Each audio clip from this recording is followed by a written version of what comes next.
존 흐의 책 스코틀랜드의 신앙 영웅들을 통해 스코틀랜드 언약도들의 생애와 신앙적 투쟁을 살펴보기 위해 오신 여러분을 환영합니다. 오늘은 존 고든, 켄 뮤어 자작에 대해 알아보도록 하겠습니다. 네, 반갑습니다. 그런데 이분의 이야기는 좀 독특해요. 한 귀족의 70년, 80년 평생을 다루는 게 아니더라고요. 맞습니다. 오히려 그의 인생 마지막, 정말 불과 몇 주에 모든 초점이 맞춰져 있죠. 네, 세상의 명예와 신앙적 양심 사이에서 아슬아슬하게 줄타기를 하던 한 남자가 죽음의 문턱에서 겪는 가장 강렬한 여정을 따라가 보면서 이 이야기가 오늘 우리에게 어떤 울림을 주는지 함께 파고들어 보겠습니다. 아주 흥미로운 접근입니다. 존 고든의 삶은 우리가 흔히 생각하는 그런 신앙 위인전과는 거리가 좀 멉니다. 아, 그런가요? 네, 완벽한 영웅의 이야기가 아니라 야망과 약점, 그리고 결정적인 실패를 경험했던 한 인간의 이야기죠. 그래서 더 강렬하게 다가옵니다. 수십 년의 생애보다 그 마지막 며칠이 더 많은 걸 보여준다는 말씀이시군요. 바로 그렇습니다. 그럼 그의 인생 초반부부터 한번 따라가죠. 존 고든, 켄 뮤어 자작은 1599년생이고요. 300년 넘게 한 지역을 다스려온 아주 유서 깊은 가문의 후손이었습니다. 네, 당시 스코틀랜드는 종교적으로 엄청난 격동기였잖아요. 맞습니다. 바로 그 괴경을 짚고 넘어가는 게 중요합니다. 당시 찰스 1세 국왕이 스코틀랜드의 고유한 장로교회에 감독, 그러니까 주교를 세우려고 했거든요. 영국 국교회처럼 만들려고 한 거군요. 그렇죠. 감독제라고 하죠. 하지만 많은 스코틀랜드인들은 교회의 머리는 오직 그리스도뿐이다라고 하면서 왕의 간섭에 맹렬히 저항했습니다. 이분들이 바로 언약도들, 커버넌터스군요. 네, 이건 단순히 예배 방식의 차이가 아니었어요. 국가의 정체성과 개인의 영혼이 걸린 그야말로 목숨을 건 싸움이었습니다. 그런 시대적 배경 속에서 켄 뮤어 가문은 일찍부터 종교개혁의 원칙을 받아들여서 장로교 신앙에 매우 헌신적이었다고 하죠. 네, 심지어 종교개혁의 선구자였던 위클리프의 사상을 따르는 이들을 보호해줬다는 기록도 있을 정도니까요. 대단하네요. 그렇죠. 이런 가문의 유산은 존 고든의 정체성에 깊이 새겨져 있었을 겁니다.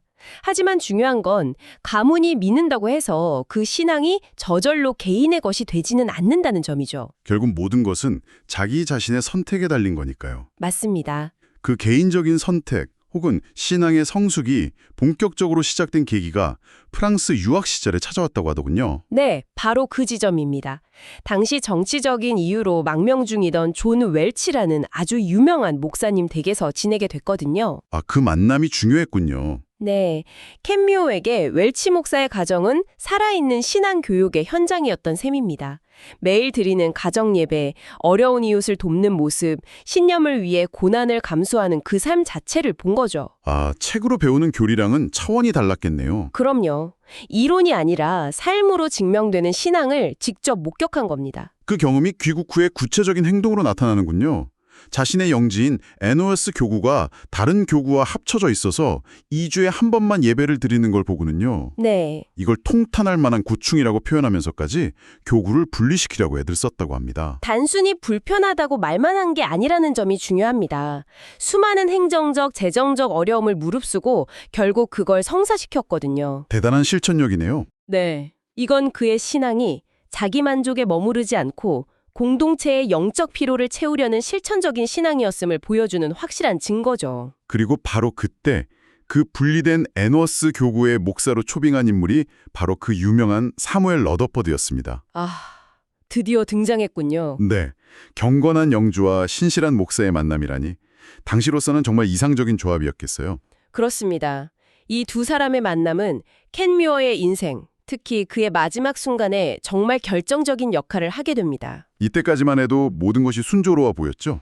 신앙심 깊고 행동력 있고 좋은 영적 동반자까지 만났으니까요. 네, 모든 것이 완벽해 보였습니다. 그런데 바로 이 지점에서 이야기가 예상치 못한 방향으로 흘러갑니다. 그렇습니다. 신앙의 길을 잘 가던 그에게 세상적인 성공이라는 아주 강력한 유혹이 찾아온 거죠. 1633년 그가 켄 뮤어 자작이라는 자기를 받게 되면서부터라고요? 맞습니다. 이건 단순한 명예가 아니었습니다. 중앙정치 무대로 나아갈 수 있는 발판이었죠. 그러자 더 큰 야망이 생겨납니다. 어떤 야망이었나요? 어머니 쪽 혈통을 통해 과거에 몰수되었던 가오리 가문의 영광까지 되찾고 싶다는 욕심이 생긴 겁니다. 그 야망이 어느 정도였냐면 당시 최고 권력자였던 버킹엄 공작의 마음을 사기 위해 자기 영지의 일부까지 팔았다는 이야기가 있더라고요. 네, 심지어 공작이 암살당하기 바로 전날 밤에 황금이 든 주머니를 건넸다는 기록도 있습니다. 아, 정말 집요했네요. 여기서 우리가 좀 미묘한 함정을 발견할 수 있습니다. 그의 야망이 처음부터 사악한 것이었을까요? 아마 아닐 겁니다. 더 큰 영향력을 얻어서 선한 일을 하겠다는 명분도 있었을 수 있겠네요. 그렇죠. 타협은 신앙을 아예 버리는 데서 시작되는 게 아니라 우선순위가 뒤바뀌는 아주 작은 지점에서 시작됩니다. 왕의 호의, 더 큰 명예 같은 것들이 그의 마음속에서 조금씩 더 중요한 자리를 차지하기 시작한 거죠. 그리고 그 타협이 그의 인생을 뒤흔드는 결정적인 사건으로 이어집니다. 그가 평생을 후회했던 마지막 의회에서의 일이죠. 네, 바로 그 침묵의 순간입니다. 당시 의회에서는 왕이 추진하던 감독제 강화 법안이 논의되고 있었죠.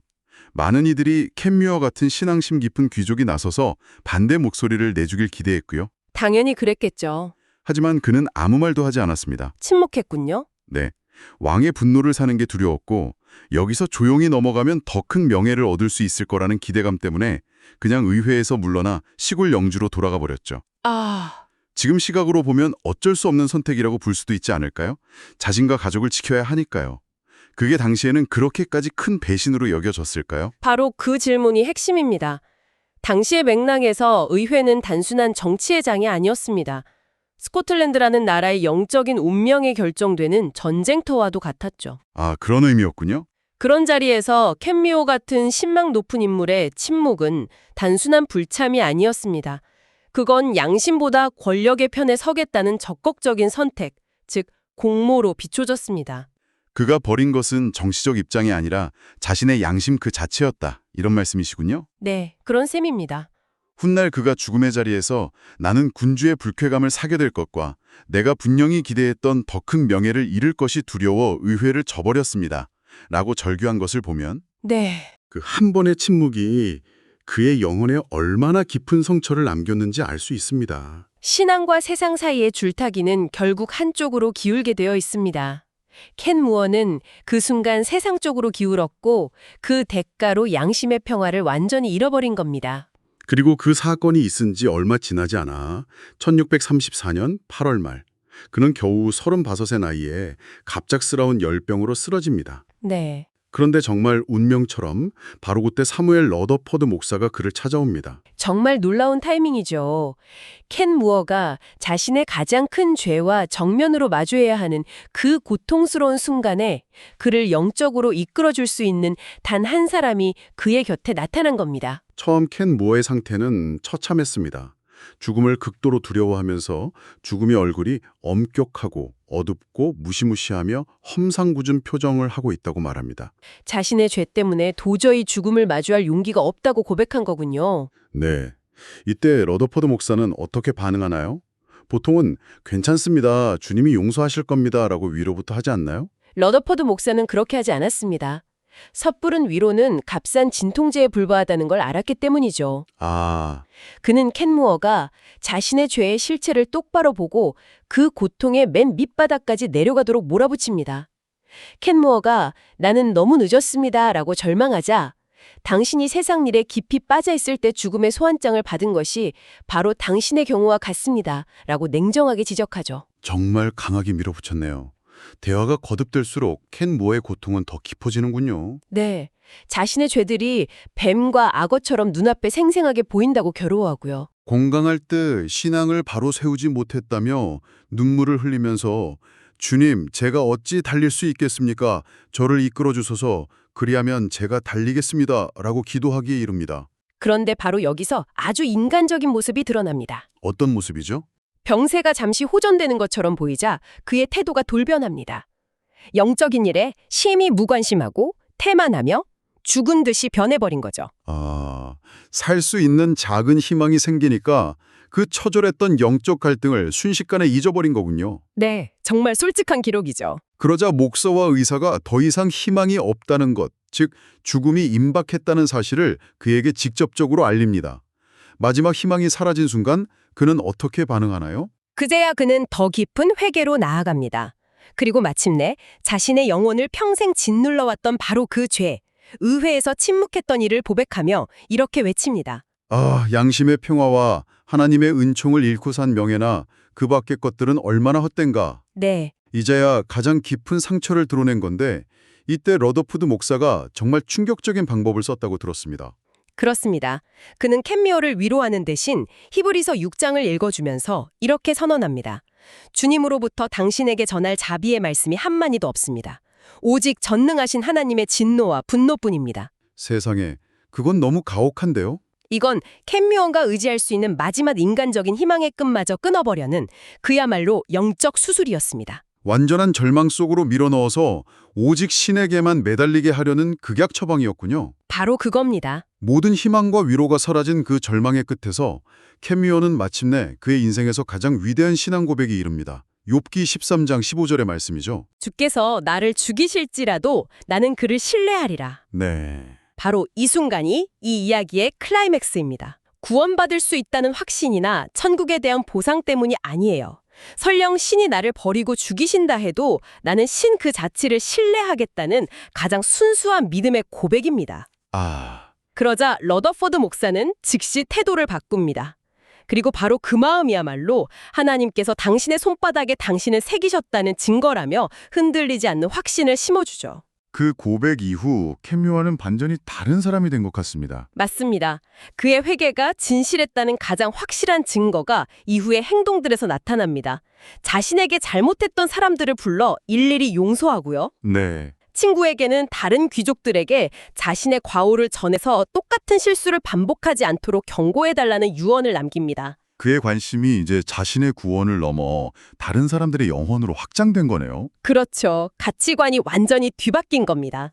그는 세상을 쓸개나 쓴 숲보다 더 쓰다고 표현하며 죽음에 대한 두려움이 완전히 사라졌음을 보여줍니다. 그리고 1634년 9월 12일 마지막 순간이 찾아왔을 때 그는 이렇게 말했다고 하죠. 오늘 밤 나는 낙원에서 예수 그리스도와 함께 만찬을 드려야 하리라. 아주 평온하게 죽음을 맞이한 겁니다. 기록에 따르면 러더퍼드 목사가 마지막으로 그리스도와 헤어질 수 있겠습니까? 라고 물었을 때 그의 마지막 말은 결코 그럴 수 없습니다. 였다고 합니다.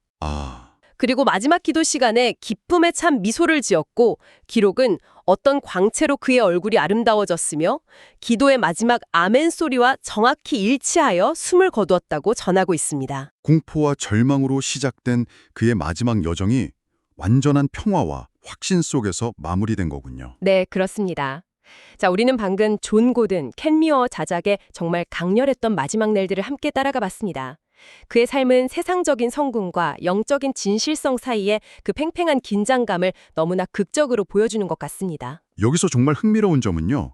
그의 가장 심오한 영적 체험이 그의 힘과 성공 그리고 경건함의 절정에 있을 때가 아니었다는 겁니다. 오히려 가장 부끄러운 실패를 마주했을 때요? 네, 완전한 약함과 절망 속에서 찾아왔다는 사실이죠. 이건 완벽한 영웅의 이야기가 아닙니다.